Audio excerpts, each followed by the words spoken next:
Assalamu alaikum and good morning, dear students. Have a very blessed Friday. I hope you are fine. Welcome to your science class, and I'm your science teacher, Miss Nidadamul. Students, as you know that we were discussing about our food, the main nutrients which are present in our food and which our body requires to remain healthy. These nutrients are proteins, carbohydrates, fats, vitamins, minerals, and water. Today we will discuss about cooking food and preserving food. Open page number 28. Write down date and day at the top of the page. Date is 17th July 2020. C.W for classwork and day is Friday. Topic is cooking food. Some foods such as fruits are not cooked. ठीक है students, कुछ food होते हैं जो कि हम खाने से पहले उनको कुक करना ज़रूरी होता है, कुछ होते हैं जो कि कुक नहीं किए जाते. For example fruits. Some foods such as fruits are not cook. ठीक है, फ्रूट्स को कुक नहीं किया जाता. They should be properly wash to get rid of dust and germs before eating. लेकिन उनको क्या है कि खाने से पहले प्रॉपरली धोना ज़रूरी है ताकि उसके ऊपर अगर कोई जर्म्स हैं या मट्टी वगैरह है तो वो साफ़ हो जाए. बाकी जो फ्रूट्स है such as vegetables and cereals are cooked before eating. ठीक है, सब्जियां और दालें वगैरह वो खाने से पहले उनको पकाया जाता है, कुक किया जाता है प्रॉपरली. कुकिंग से क्या होता है? Cooking makes food soft, tasty and easy to digest. Cooking से फूड एक तो सॉफ्ट हो जाता है, ठीक है, उसका टेस्ट अच्छा हो जाता है और उसको डाइजेस्ट करना ईजी हो जाता है. It also kill germs in the food. Cooking से फूड के अंदर कोई अगर जर्म्स हैं तो वो भी किल होते हैं. But over cooking of food destroys several nutrients in it. लेकिन फूड को कुक करने का भी एक प्रॉपर वे होता है. अगर आप किसी भी फूड को ओवर कुक करेंगे, बहुत ज़्यादा पका देंगे, तो उसके अंदर बहुत सारे न्यूट्रिएंट्स जो हैं वो डिस्ट्रॉय हो जाएंगे. Food should be cooked in just enough water. ठीक है, cooking in too much water and then throwing the water away makes food lose nutrients. अब फूड कुक करने के लिए क्या ज़रूरी है कि उतना ही पानी डाला जाए जितने पानी में वो फूड कुक हो जाए, वो खाना जितने पानी में पक जाए. क्यों? क्योंकि अगर आप बहुत ज़्यादा पानी डालेंगे, उसके बाद आप एक्स्ट्रा वाटर जो है, एक्स्ट्रा पानी आप फेंक देंगे, तो उस एक्स्ट्रा पानी के साथ फूड के बहुत सारे न्यूट्रिएंट्स भी आप फेंक देंगे. ठीक है, यानी कि न्यूट्रिएंट्स लॉस होता है due to cooking food in too much water and then throwing the extra water. ठीक है, आपने अगर पानी बहुत ज़्यादा डाल दिया और उसके बाद एक्स्ट्रा पानी को आपने थ्रो अवे कर दिया, फेंक दिया, तो उसके साथ साथ फूड के जो न्यूट्रिएंट्स हैं वो भी इसके साथ चले जाएंगे. इसलिए ज़रूरी क्या है? ज़रूरी है कि आप उतना ही पानी लें जितना पानी फूड, जितने पानी में वो खाना आपका या वो आपकी वेजिटेबल या सीरियल्स जो है वो पक जाए आसानी से. Vegetables and fruits should not be washed after cutting them. Many nutrients then get lost with the water. इसी तरह से सब्जियां और फल जो है उनको काटने से पहले धोना चाहिए, काटने के बाद नहीं धोना चाहिए, क्योंकि जब आप काटने के बाद धोते हैं तो भी बहुत सारे न्यूट्रिएंट्स होते हैं वो वॉश हो जाते हैं. देन है preserving food. Stele food goes bad because germs and mould start growing in it. ठीक है, stele food goes bad. Stele food मतलब कि जो लाइक आप कह लें कि फूड जिसको आप प्रॉपरली स्टोर नहीं करते वो ख़राब हो जाता है, क्योंकि उसके ऊपर जर्म्स वगैरह या मोल्ड फंजाई की एक टाइप होती है, वो उसके ऊपर ग्रो करना शुरू कर देते हैं. Food can be store for a few days in the refrigerator. Food को हम फ्रिज के अंदर कुछ दिनों के लिए स्टोर कर सकते हैं. इसकी रीज़न क्या है? क्योंकि जो जर्म्स होते हैं और फंजाई वगैरह bacteria, they can not grow in cold condition. वो फ्रिज के अंदर, क्योंकि आपको पता है फ्रिज का जो इंटरनल एनवायरनमेंट होता है that is very cold.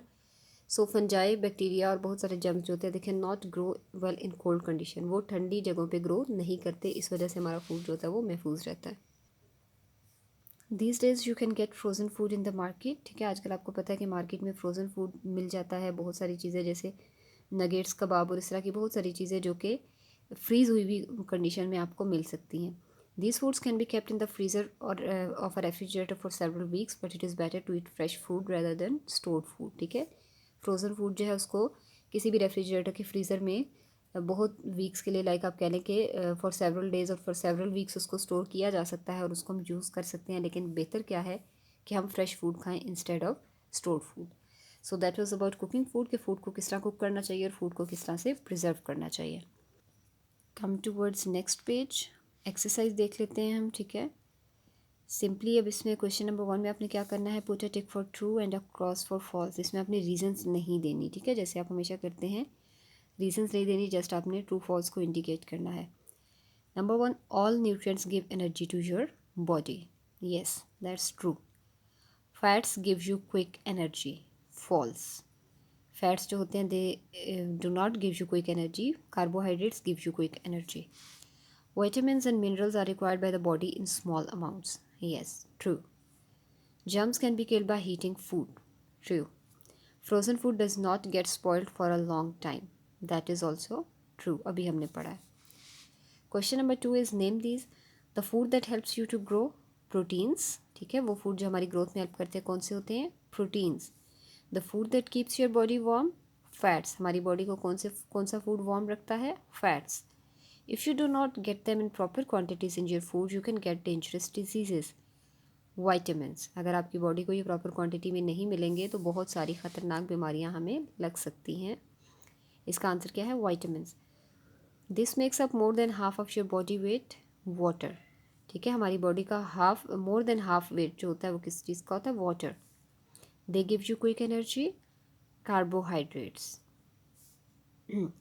Diet that has all the necessary nutrients. Balanced diet. ठीक है, वो डाइट जिसमें तमाम नेसेसरी न्यूट्रिएंट्स होते हैं उसको क्या कहते हैं हम? Balanced diet. Come towards question number 3. In what ways do nutrients help our body? Some nutrients provide energy. ठीक है, कुछ न्यूट्रिएंट्स हमें एनर्जी प्रोवाइड करते हैं. Others help us to grow. Some other nutrients help us to fight diseases. ठीक है, कुछ nutrients क्या करते हैं? Some nutrients provide energy. Others help us to grow. ठीक है, कुछ हमारी ग्रोथ में हेल्प करते हैं जैसे कि protein. Some other nutrients help us to fight diseases. कुछ न्यूट्रिएंट्स हमारे बीमारियों के खिलाफ लड़ने में हमारी मदद करते हैं like vitamins and minerals. Name 2 foods each that contain these nutrients. ठीक है, न्यूट्रिएंट्स लिखे हुए, आपने फूड बताना है कि कौन कौन से फूड में ये न्यूट्रिएंट्स मौजूद होते हैं. Sugar. Sugar is present in banana and pineapple. ठीक है, शुगर किस में होती है? बनाना and pineapple. Starch, it is present in bread, potato. Fat, it is present in milk, butter. Protein, it is present in egg, fish. Which main nutrient do these foods contain? अब यहाँ पे food का नाम लिखा है, आपने उसके nutrients बताने हैं कि कौन से मेन न्यूट्रिएंट्स उसमें प्रेजेंट होते हैं. मीट. प्रोटीन्स. मीट के अंदर क्या होती है? प्रोटीन्स. पल्सेस के अंदर भी proteins. Orange contains vitamin C. Bread, starch. Egg contains proteins. Potato, starch. Last question is what nutrients are specially important for children and why? Answer आप लिखिए. Proteins are important for children because our body needs proteins to grow. ठीक है, ये मैंने आपको बताया भी था, पढ़ा था हमने कि चिल्ड्रन जो होते हैं, जो ग्रोइंग एज में होते हैं, दे नीड मोर प्रोटीन्स क्योंकि ज़्यादा प्रोटीन्स उनकी बॉडी में ग्रोथ में हेल्प आउट करती है. ठीक है, so you can say that proteins are important for children. बच्चों के लिए प्रोटीन्स ज़रूरी होती हैं because our body needs proteins to grow. Proteins growth के लिए बहुत ज़रूरी होती है और बच्चों की ग्रोइंग एज में उन्हें प्रोटीन्स ज़्यादा चाहिए होती हैं. So that was all about today students. Come towards the question number 1. True and false. ये फर्स्ट वाला जो स्टेटमेंट है दैट इज़ फॉल्स. ठीक है, all nutrients do not provide you energy. Water आपको एनर्जी प्रोवाइड नहीं करता. ठीक है, दैट इज़ क्रॉस. इसको आप ठीक कर लीजिए. बाकी सही. And here your chapter number 4 is also completed. That was all about today. अल्लाह हाफिज़.